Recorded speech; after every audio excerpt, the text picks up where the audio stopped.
Selamat datang di Cabe Channel. Jangan lupa subscribe dan nyalakan notifikasi agar tidak ketinggalan update konten dari channel ini dan kami makin semangat. Terima kasih. Satria Samudera. Buku 3. Geger di Kota Raja. Bab 11. Hei, bangun, ini makananmu. Satu suara keras terdengar. Bersamaan dengan itu, sebuah nampan dari papan kayu disodorkan dengan kasar. Hal ini membuat sebuah roti keras terlempar, dan mangkuk berisi kuah tumpah sebagian. Satria membuka mata dengan malas. Dia melihat seorang penjaga dengan badan kekar dan wajah sangar sedang melotot kepadanya. Kenapa memberi makan saja harus begitu? Tidak bisa sopan sedikit? Tanya Satria sambil menguap. Penjaga itu tertawa kasar. Dengan nada merendahkan ia berkata, satu-satunya sopan santun di sini adalah, setiap tahanan harus hormat padaku. Jika tidak, maka daripada hidup di sini, aku jamin kau lebih mengharapkan neraka. Penjaga itu kemudian pergi ke ruang sebelah. Di sana, sambil menyodorkan nampan, ia berkata dengan sikap pongah. Hei, manusia sampah. Ini makananmu. Dari balik jeruji, sebuah tangan kurus terulur untuk mengambil nampan. Namun, sebelum tangan itu sampai, penjaga itu meludah. Cuh!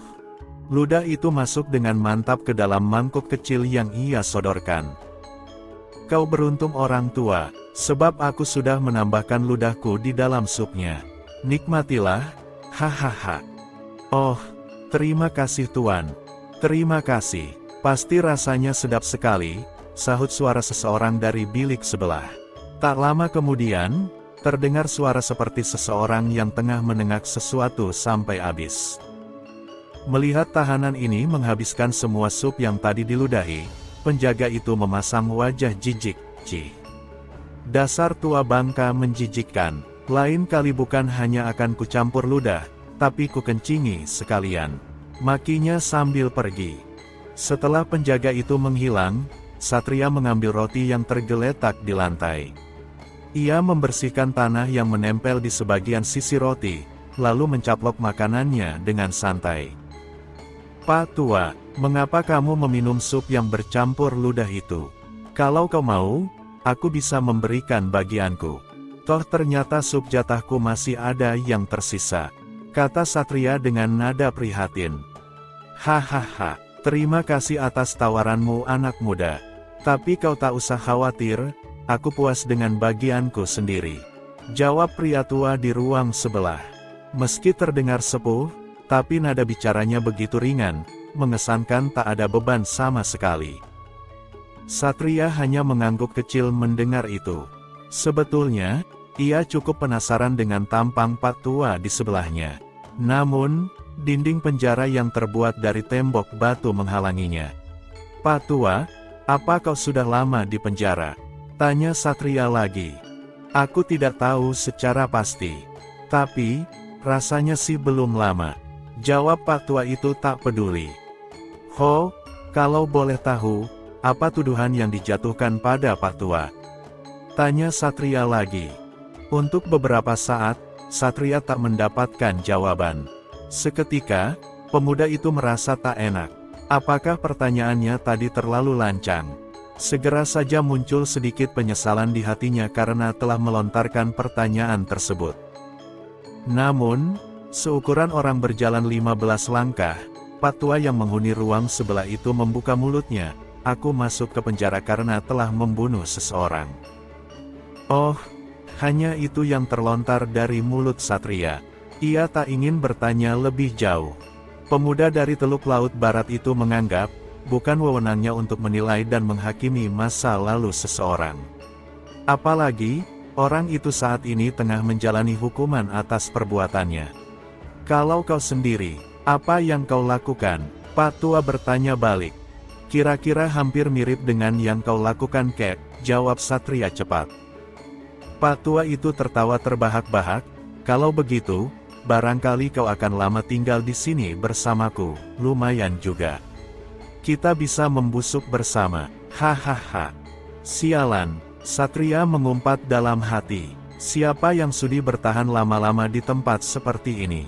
Namun, untuk bisa keluar baik-baik sepertinya memang butuh waktu.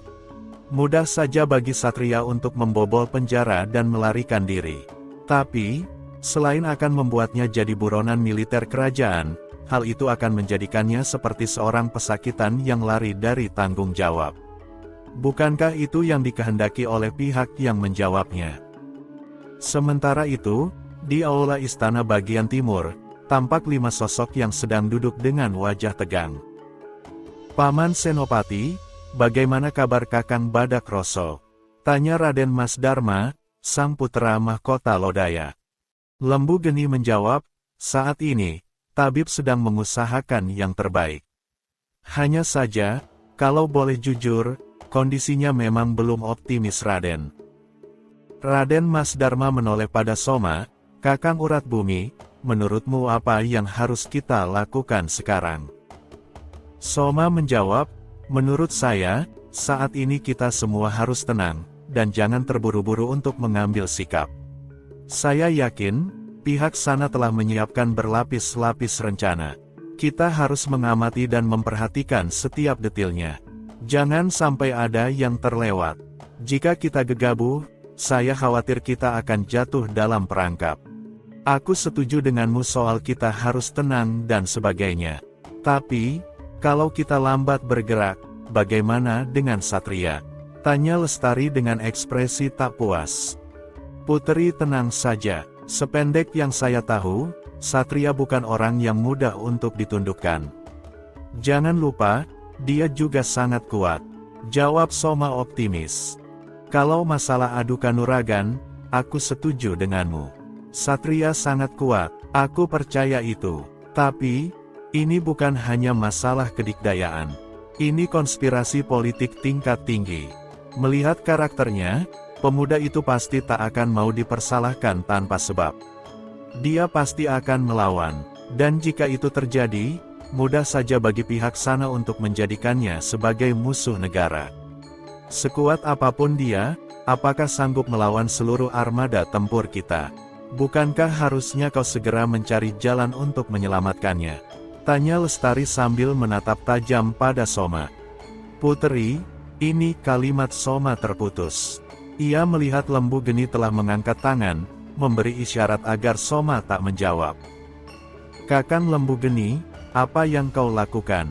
tanya Lestari tak puas. Lembu Geni menarik napas panjang. Lalu, sambil agak mengernyitkan kening, Senopati tingkat menengah ini berkata, "Lestari, mengapa kamu hari ini sangat emosional? Kalimat-kalimat yang tadi kau lontarkan pada Soma menurutku agak kelewatan.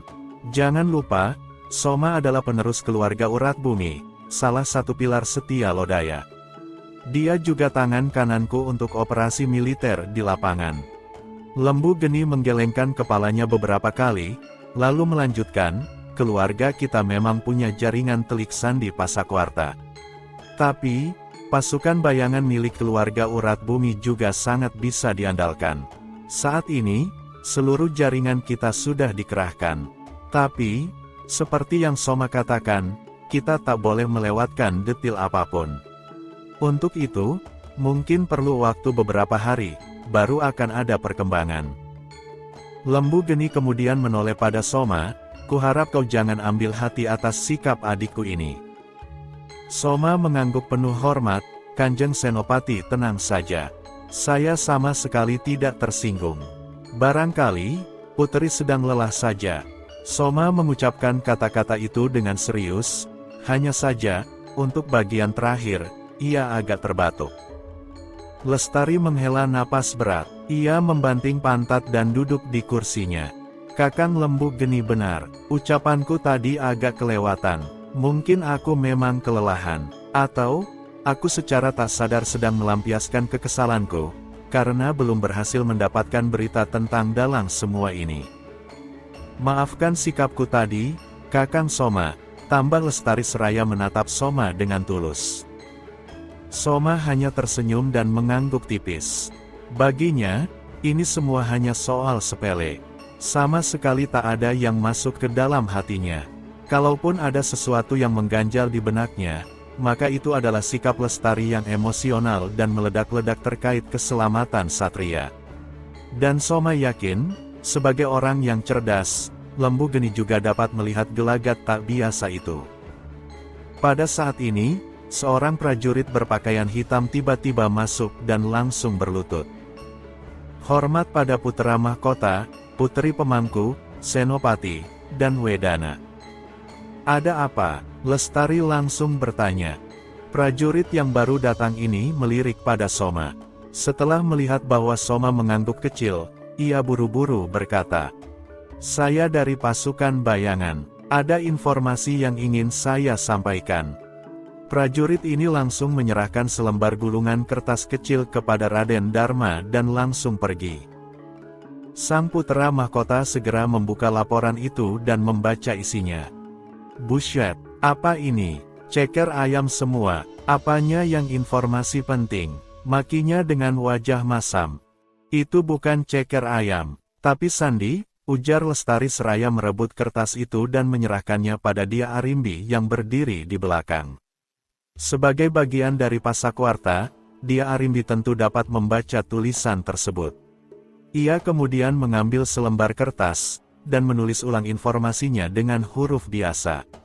Tak perlu lama, salinan itu selesai. Lestari yang pertama membaca itu, lalu Raden Mas Dharma, kemudian Lembu Geni, dan terakhir Soma. Setelah membacanya, Soma mengeluarkan sebuah pemantik api dan membakar salinan itu, beserta dengan surat aslinya. "Soma, bagaimana menurutmu?" tanya Lembu Geni dengan suara berat. "Saya rasa, meski peluangnya kecil, hal ini tetap harus diselidiki, Gusti." Lembu Geni mengangguk, "Aku juga berpikir begitu. Lalu siapa yang cocok untuk tugas ini?" "Biarkan saya dan Gajah Seto yang mengerjakannya, Gusti. Kebetulan, dulu sekali, saat masih mengikuti pelatihan, kami pernah pergi ke sana." "Baiklah, kalau itu yang kau mau. Tapi ingatlah untuk selalu berhati-hati dan jangan sampai terekspos. Kau kuberikan wewenang untuk membawa segala sumber daya yang dibutuhkan." Tandas Lembu Geni seraya menyerahkan sebuah lencana pada Soma. Tanpa menunggu lama, Soma segera pergi meninggalkan aula Istana Timur.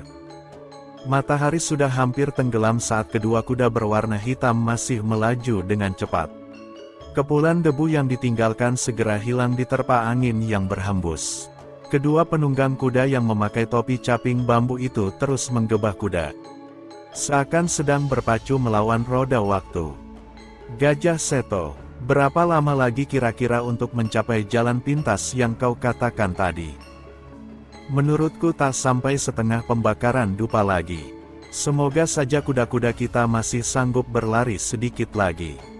Kedua orang penunggang kuda yang tak lain adalah Soma dan Gajah Seto itu sampai di sebuah persimpangan lembah. Tanpa melambatkan laju, keduanya langsung berbelok ke kiri. "Aku sudah memilih kuda yang terbaik untuk misi kali ini. Kuharap hewan-hewan cerdas ini dapat mengerahkan segenap kemampuan mereka," ujar Soma yang berada di sebelah kanan. "Kapan terakhir kali kau bersama Kakang Sora Maja mengunjungi tempat itu?" tanya Soma kembali. "Sekitar 3 atau 4 tahun lalu. Saat itu, aku ditugaskan di perbatasan bersama Bos Sora Maja. Kami tak sengaja menyasar ke tempat itu saat sedang berpatroli," jawab Gajah Seto. Mendengar jawaban Gajah Seto, Soma tersenyum. Kakang Sora Maja sejak dulu tak suka dengan jabatan dan pangkat. Dia selalu menyuruh anak buahnya untuk memanggil bos, bukan dengan jabatan resminya. Keduanya terus menggebah kuda, hingga saat matahari telah berada di pembaringan, bayangan dua kuda hitam muncul di sebuah air terjun dengan danau yang besar di bawahnya. "Kita beristirahat di sini. Esok pagi, baru kita melanjutkan perjalanan," ujar Gajah Seto seraya turun dari kudanya.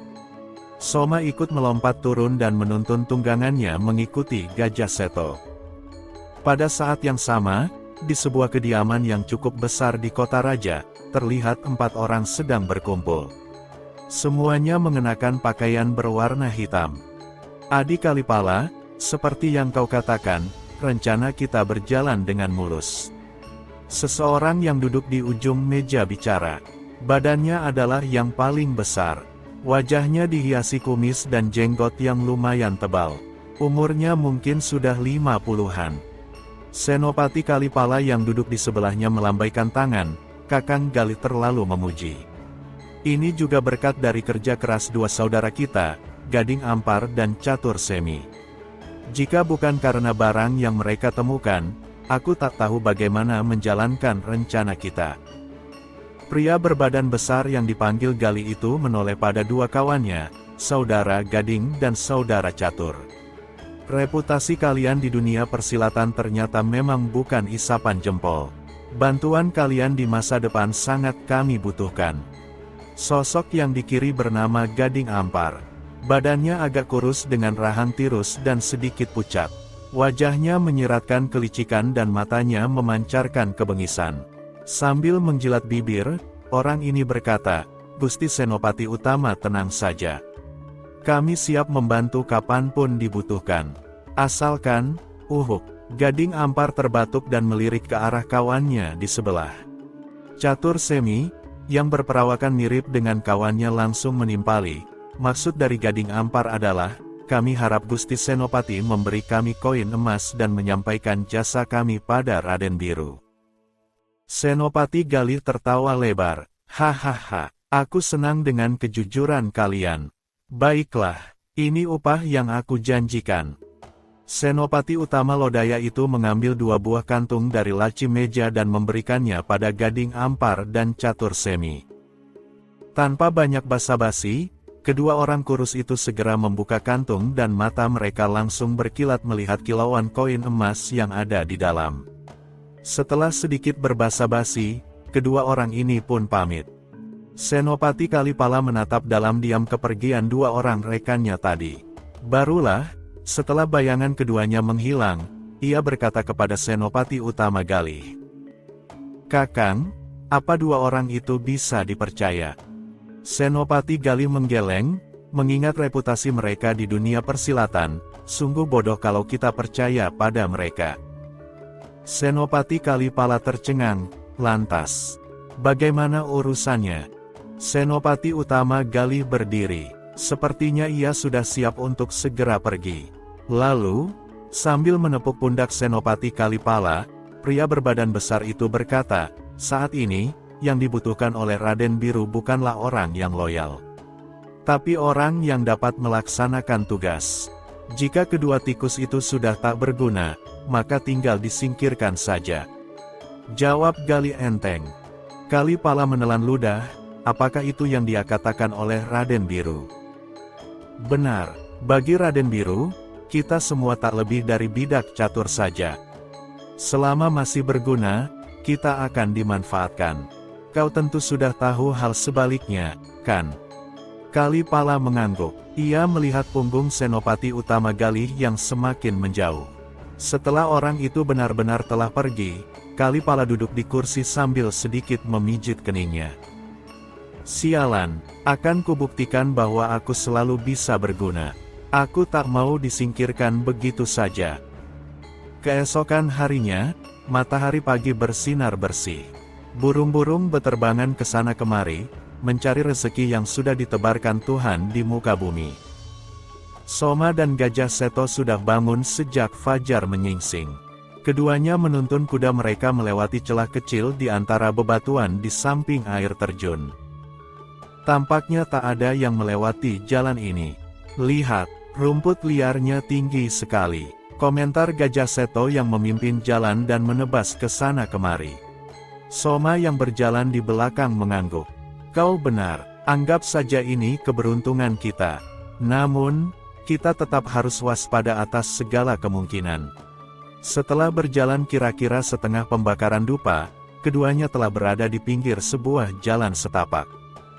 Soma menatap tajam ke arah sebuah gunung berwarna putih yang menjulang megah di depan mereka. "Dari sini, kita akan melalui bagian yang tersulit." "Kau benar Kakang, Istana Putih Sejuta Bencana, nama itu bukan isapan jempol semata. Waktu itu, Bos Sora kehilangan puluhan saudara. Padahal kami belum mencapai puncak, timpal Gajah Seto dengan wajah muram. Soma menaikkan cadar hitam hingga menutup wajah dan memakai caping bambunya. Persiapkan dirimu Gajah Seto, kita akan menyusup sekarang. Baik, meski nyawa taruhannya, aku tak akan membiarkanmu berjuang sendirian di sana. Timpal Gajah Seto berapi-api. Keduanya segera memacu kuda menuju Gunung Putih di depan.